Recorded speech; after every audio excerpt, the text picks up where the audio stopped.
Welcome. I've got a very small thermistor set up on the board, and I'll give you a comparison of size for this so you can tell from the breadboard about how big this is. And so that's a thermistor. I bought a bunch of those off of Amazon. I think I got 50 for about $7. They're pretty good. You can look at the table in the post, the resistor sensor post on the website, and you'll see the type and you can actually see a table of values of what the resistance is at various temperatures. So right now at about room temperature, it's running around 11 point. It's a little warmer in here because of the lights, but it's running around 11.7 K. Let's see what happens if we warm it up even further. So you notice the warmer it gets, the lower the resistance goes. Just like we predicted, this is an NTC. So it's a negative temperature coefficient or correlation between the two. As the temperature rises, the resistance is going to go down. So let's take a look. I've heated up my soldering iron, and I'm going to hold the soldering iron tip fairly close to this NTC thermistor. And let's see how low we can get it to go. I'll actually touch the lead. I don't want to destroy it, and you can see it's dropping rapidly. It's down around 1.1 K. It came down pretty fast. So now it's about 850 ohms. 7 varying. I'm not able to keep consistent heat on it. But you can see how it's varying with respect to temperature.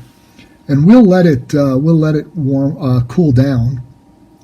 And as it cools down, you'll see the resistance start to rise again, as we would expect with an NTC. As the temperature drops, the resistance rises.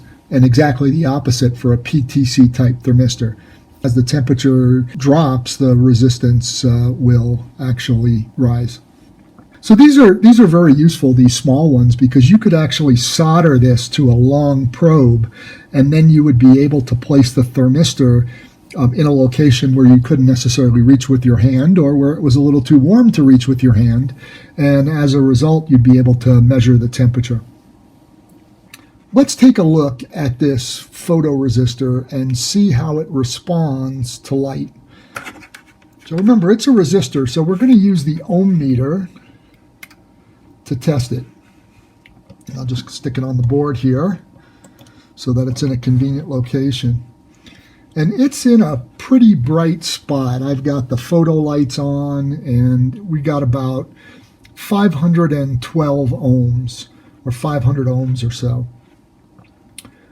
Let's take a look if we get even closer. I'm going to pull this up by my photo lights.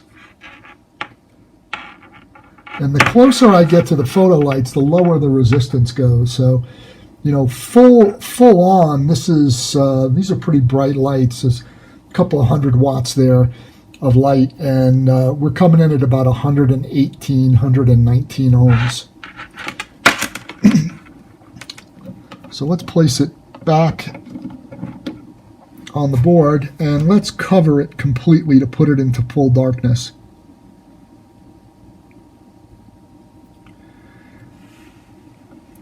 And you can see in full darkness, that's at about 10K, right? 9.3, 9.4. We're in the lab, and I've got the circuit set up from our second schematic on our resistor sensor post. And you can see I've got the power supply set for 5 volts, and that's actually turned on. And we're looking at the voltage across the LED. We've got our 5208 photo detector set up in parallel with the LED, and they're both in series with a 1500 ohm 1.5K resistor. So you'll notice right now we're in light. The studio lights are on this, so it's pretty bright here. But notice what happens if I put it into darkness.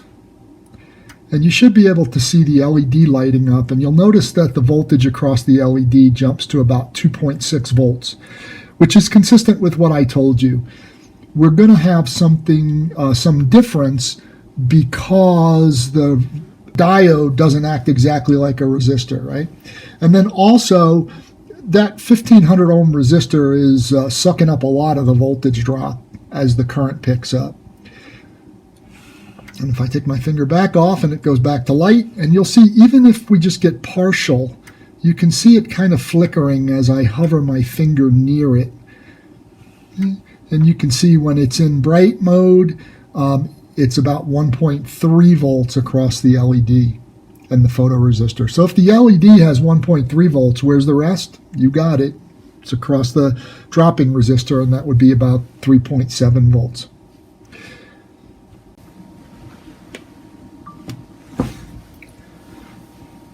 The final item we're going to look at is this flex strip.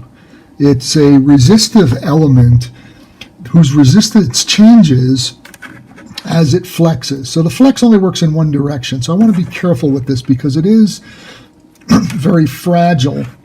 It's very fragile where these pins connect.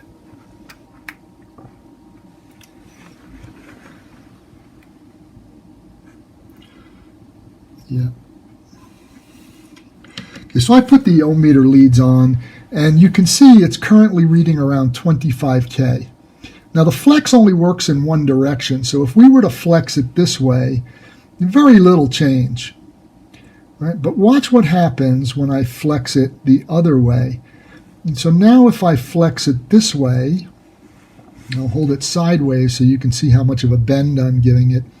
You notice the resistance rises to about 100K or so. I don't want to damage it. Okay, and then if I flex it back flat,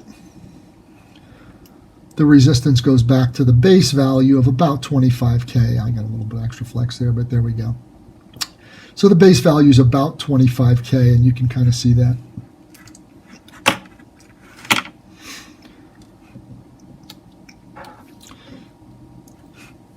So if you're thinking of interesting applications and you want to know exactly how much your golf club flexes, you could fasten one of these to the shaft of your golf club with some epoxy.